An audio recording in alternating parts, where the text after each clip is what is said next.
Hello అందరికీ నమస్తే. Welcome to Anu's kitchen. ఎత్తి బీరకాయతో కర్రీ తయారు చేసుకునే విధానం చూపించబోతున్నానండి. ఒక్కసారి ఈ విధంగా కర్రీ తయారు చేయండి. చాలా అంటే చాలా టేస్ట్గా ఉంటుంది. హెల్త్ రండి ఇది ఎలా తయారు చేయాలో చూసేద్దాం. అయితే కర్రీ తయారు చేసుకోవడానికి ముందుగా ఇక్కడ నేను 4 నేతి బీరకాయలు తీసుకున్నాను. ఈ నేతి బీరకాయని ఇక్కడ ఎడ్జెస్ అనేది ముందు వెనకాలది ఈ రెండు కూడా కట్ చేసేసుకుందాము. కట్ చేసుకున్న వెంటనే కూడా దీనిపైన కొద్దిగా ఈ విధంగా చెక్క అనేది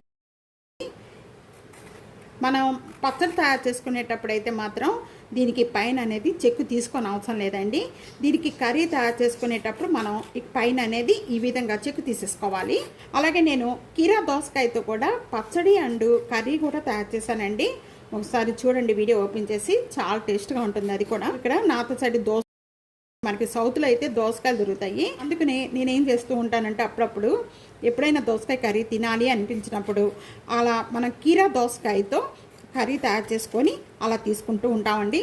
అది సేమ్ దోసకాయ కర్రీలానే ఉంటుంది. టేస్ట్ కూడా చాలా అంటే చాలా బాగుంటుంది. తప్పకుండా ట్రై చేయండి. దోసకాయ ఇష్టం ఉన్న వాళ్ళు ఆ విధంగా కర్రీ చేసుకొని తీసుకోవచ్చు. నేతి బీరకాయల పైన అంతా కూడా ఈ విధంగా మనం చెక్కు తీసేసుకొని మళ్ళీ క్లీన్ చేసుకోవాలండి. ఈ విధంగా కట్ చేసుకున్న పీసెస్ని ఇప్పుడు మనం కర్రీ తయారు చేసుకునే విధానం చూసేద్దాము. ఈ కర్రీ తయారు చేసుకోవడానికి నేను ఇక్కడ శనగపప్పు యాడ్ చేస్తున్నానండి. 20 నిమిషాల ముందుగానే శనగపప్పు నానబెట్టుకోవాలి. నానబెట్టుకోవడానికి టైం కనుక లేకపోతే కనుక ఉడకబెట్టేసుకోవచ్చు. పప్పు ప్లేస్లో మీకు శనగపప్పు తిన్న వాళ్ళు పెసరపప్పు కూడా యాడ్ చేసుకోవచ్చు. ఇలా నేను ఇక్కడ 2 టేబుల్ స్పూన్ ఆయిల్ యాడ్ చేస్తున్నాను. ఒక 1/2 టేబుల్ స్పూను జీరా, 1/2 టేబుల్ స్పూను ఆవాలు. అయిపోయిన వెంటనే కూడా ఒక మీడియం సైజు ఆనియన్, 2 పచ్చిమిర్చి. ఆనియన్స్ పచ్చిమిర్చి పోయేంత వరకు కూడా బాగా వేయించుకోవాలి. 2 రెమ్మల కరివేపాకు తీసుకున్నానండి. ఉండగానే ఇక్కడ 1 tablespoon ginger garlic paste వేయిపోయిన వెంటనే మంచి స్మెల్ వస్తూ ఉంటుంది. ఆ టైంలో ఇప్పుడు మనం ఇక్కడ చిన్న చిన్న పీసెస్గా కట్ చేసుకున్న నేతి బీరకాయ ముక్కలన్నీ కూడా దీంట్లో యాడ్ చేసేస్తున్నాను. వెంటనే ఒకసారి బాగా కలుపుకుందాము.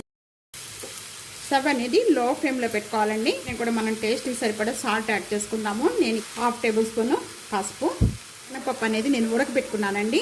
నాకు టైం లేక ఉడకబెట్టుకున్న శనగపప్పు అంతా కూడా దీంట్లో యాడ్ చేసేస్తున్నాను. 2 టేబుల్ స్పూను శనగపప్పు అండి. పప్పు కూడా యాడ్ చేసుకో, కందిపప్పు కూడా యాడ్ నానబెట్టేసుకొని కందిపప్పు ఇవన్నీ యాడ్ చేసుకొని తీసుకోవడం వల్ల చాలా అంటే చాలా టేస్ట్గా ఉంటుంది. హెల్త్ కూడా మనకి మంచిది. మీకు ఇష్టమైన ఆకుకూరలు కూడా చిన్న చిన్న పీసెస్గా కట్ చేసుకోవచ్చండి.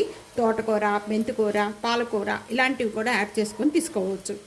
మూత పెట్టేసేసుకొని 2 మినిట్స్ వరకు కూడా ఇలా మగ్గించేసుకోవాలి. మధ్య మధ్యలో మూత ఓపెన్ చేసి లో ఫ్లేమ్లో పెట్టుకోవాలి. మధ్యలో కొద్దిగా మూత ఓపెన్ చేసుకొని మనం కలుపుకుంటూ ఉందాము.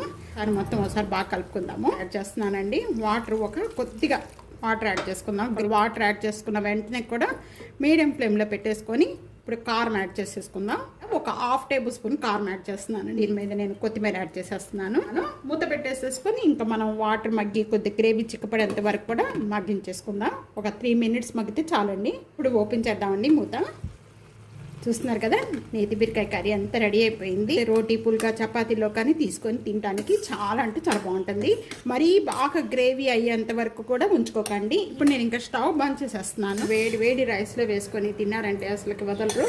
చపాతీలోకి, రోటీలో, పుల్కాలోకి వీటన్నిటి అసలు ఒకసారి ఈ విధంగా ఒకసారి ట్రై చేయండి. ట్రై చేసి మీకు ఎలా ఉందనేది కామెంట్స్లో తెలియచేయండి. ఫ్యామిలీకి, ఫ్రెండ్స్కి వీడియో షేర్ చేసి వీడియో లైక్ చేస్తూ ఉండండి. టీ అనూస్ కిచెన్ సబ్స్క్రైబ్ చేసుకోవడం అస్సలు మర్చిపోవద్దు. Thank you for watching.